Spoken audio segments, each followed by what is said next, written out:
Shalom, salam damai sejahtera. Kita ketemu lagi di acara Embun Surgawi. Hari ini saya mengambil judul tentang kasih. Mari sebelumnya kita minta pimpinan Roh Kudus. Terima kasih Tuhan Yesus, Kau sudah kirim Roh Kudus menolong kami dalam doa, menolong kami juga dalam menyampaikan firman Tuhan. Biarlah Tuhan urapi hamba-Mu, juga urapi semua bapak-bapak, ibu-ibu, saudara sekalian yang diberikan anugerah kesempatan untuk mendengarkan firman Tuhan, sehingga menjadi berkat, membangunkan iman kami dan juga lebih mengenal Engkau, supaya kami lebih mempercayakan hidup kami kepada Tuhan dan melakukan segala sesuatunya dengan dasar kasih. Hanya dalam nama Yesus kami serahkan doa ini. Amin. Amin. Diambil dari 1 Korintus 13 ayat 1 sampai yang ke-3. Sekalipun aku dapat berkata-kata dengan semua bahasa manusia dan bahasa malaikat, tetapi jika aku tidak mempunyai kasih, aku sama dengan gong yang berkumandang dan canang yang gemerincing. Sekalipun aku mempunyai karunia untuk bernubuat dan aku mengetahui segala rahasia dan memiliki seluruh pengetahuan, dan sekalipun aku memiliki iman yang sempurna untuk memindahkan gunung, tetapi jika aku tidak mempunyai kasih, aku sama sekali tidak berguna. Kita berterima kasih kepada Tuhan atas ayat ini untuk rambu-rambu pada kita dalam hidup kita di dunia ini yang sementara, supaya kita jangan sampai nilai nihil, nol atau hampa atau sia-sia.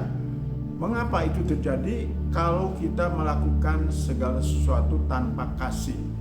Itulah maksudnya, supaya kita diingatkan, sehingga dalam kehidupan kita, kegiatan kita di gereja atau apapun, atau penginjilan, dasarnya harus kasih. Kalau penginjilan dasarnya kasih, yaitu kita rindu supaya banyak orang diselamatkan, karena hidup kita singkat. Jangan sampai mereka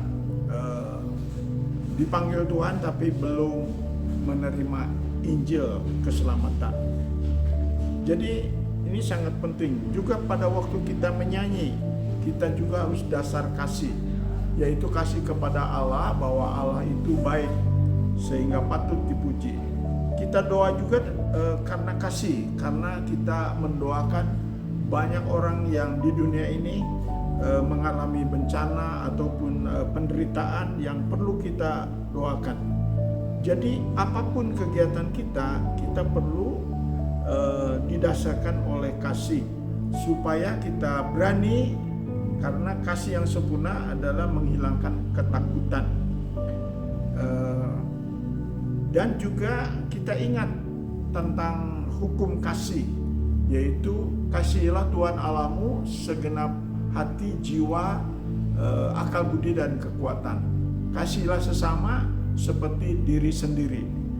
Jadi pada waktu kita melakukan itu, kita perlu mengasihi sesama kita seperti diri kita sendiri. Karena musuh kita bukan manusia, yaitu setan, yang harus kita lawan dengan segala perlengkapan senjata Allah. Tetapi sesama kita perlu kita mengasihi, apalagi kepada Tuhan. Ada jemaat yang sudah melakukan itu, tetapi diperingatkan kembali, yaitu harus lebih sungguh-sungguh lagi, karena target kita adalah sempurna seperti Bapa di surga. Matius pasal 5 ayat yang ke-48. Jadi kasih ini luar biasa, karena dimiliki oleh, bukan hanya dimiliki, tapi Yesus adalah kasih, yaitu kasih agape, kasih pengorbanan tanpa pamrih. Nah, kita harus contoh pada Yesus, bukan hanya ketaatannya, bukan hanya kehormatan kepada Bapa, juga kesetiaannya, tetapi yang paling utama adalah kasih, karena kasih ini yang akan membuat hidup kita bernilai tinggi, ya. Karena kasih, maka kita juga akan tercetus untuk bersyukur dan membuktikan syukur. kepada Tuhan. Saya ingat terus kepada pengalaman Maria Magdalena yang dirasuki 7 roh jahat, lalu disembuhkan dan diselamatkan. Lalu ia mengasihi Yesus dengan cara mencuci kaki Yesus dan memberikan minyak narwastu. Jadi tanpa disuruh, tanpa diperintah, tetapi itu bukti kasih kepada Yesus Kristus. Mari kita belajar untuk mengasihi Tuhan dan juga mengasihi sesama kita seperti diri kita sendiri, sehingga waktu-waktu kita yang singkat akan terisi dengan kasih dan sungguh-sungguh luar biasa, karena kasih Tuhan yang sudah dibuktikan. Dia berkorban, kita juga harus rela berkorban. Dan bersyukur bahwa banyak contoh-contoh yang sudah mengasihi Tuhan di Alkitab, terutama Rasul Paulus yang tadinya berontak tetapi akhirnya diubahkan oleh Tuhan, dan betul-betul dia mengasihi Tuhan dalam kehidupannya dengan keliling untuk menginjili, untuk membagikan Injil kepada banyak orang. Terpujilah nama Tuhan, kiranya kasih ditambah-tambahkan kepada hidup kita. Mari kita hayati lagu Kasih Pasti Lemah.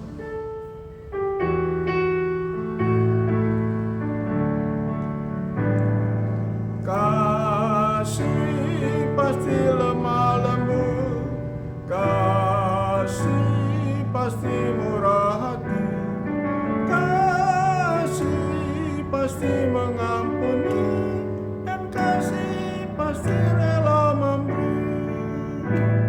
Kasih Yesus sangat tinggi, pasti mengasihi. Kasih Yesus menghargai, hidup pun berarti. Kasih Yesus melengkapi keperluan tiap hari. Kasih-Nya